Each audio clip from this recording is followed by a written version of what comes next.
Pete Davidson is something of a newer name to me. I looked him up. He's from Saturday Night Live. I don't watch SNL. I know SNL is very similar to Nickelodeon's All That they made back in the day, the 90s, early 2000s. All That. Remember All That? Amanda Bynes got her start there. Keenan and Kel got their start there. Kenan Thompson is in SNL now. It's like he went from something that he knew he could do in All That to SNL, which is basically all that for adults. And that's where Pete Davidson got his start. I didn't watch any of it. I don't know any of it. The first movie I saw with him in it, I think, was the Suicide Squad movie. I didn't even know he was in it, though. I knew he was in Bodies, Bodies, Bodies, which I had a very low opinion of. I thought it was very annoying. It was... The humor of Bodies, Bodies, Bodies is... I can understand where they're coming from. But that humor wasn't funny to me. Okay, it's not that it's a bad movie, it's just not funny to me. So when I went into the home, I was not expecting to find a story that I was really going to get really going to sink my teeth into.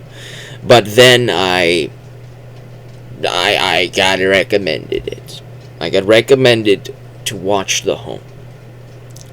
That it was entertainingly bad in some cases.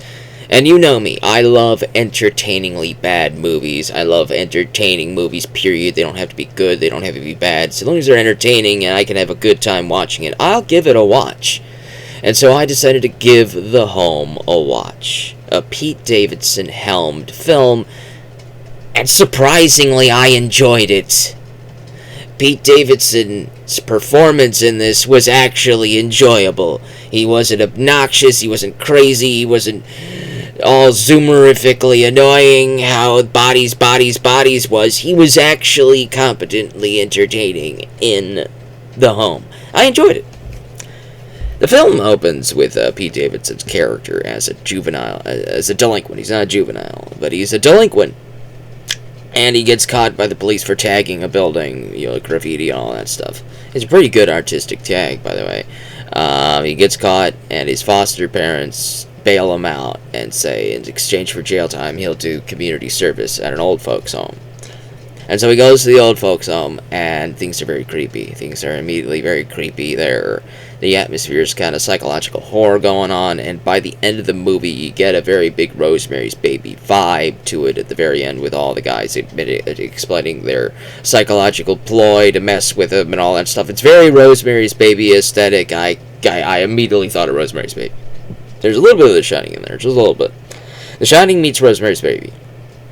I loved the idea of the aspect of finding like the fountain of youth behind the glands of the young people's bodies, kind of like the whole stem cells thing that they were doing in the back of the day. Let's get stem cells to make ourselves younger at the sacrifice of the youth. It's the same idea, but just done in a psychological horror type of movie.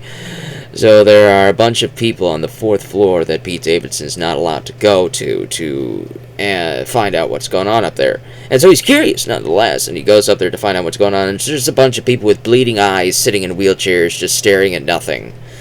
And then we learn that those people are actually young people. They're young people that these guys are harvesting the youth glands or whatever behind their eyes to keep themselves young.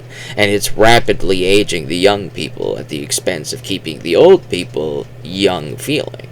All these old people are like saying they're 90 to 150 years old. Once they discovered this thing way back in like the 60s, they've been using it to keep themselves young for indefinite periods of time at the expense of all of the youth. And the foster home that Pete Davidson grew up in, his foster parents that he relied on, that he formed a familial bond with, those people betrayed all of his foster brothers and sisters to this group, to this cult, so that they could all keep themselves young.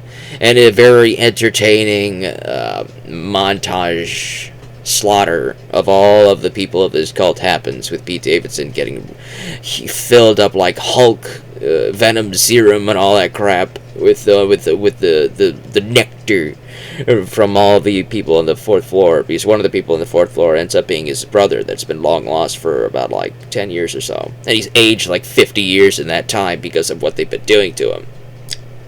And so he gets all of that nectar in him, gets like Hulk powers, and he just slaughters everybody in the final 10 minutes of the movie. It's very entertaining. It's very entertaining. You might say it's a little bit excessive and not needed, and I might agree with you on that, but it's still entertaining, and I don't care if it's excessive and not needed. It's very entertaining. It's very fun. It's like Crank. Remember the Crank with the whole like high voltage when Jason Statham gets charged with electricity, becomes a super powered Hulk man? I love it. It's absolutely insane. We need a Crank 3, by the way.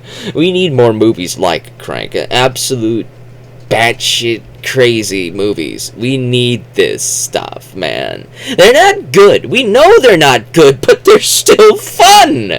I love fun, man. Make movies fun, you know? They don't have to be this high art. They don't have to be schlocky garbage, but they can be fun.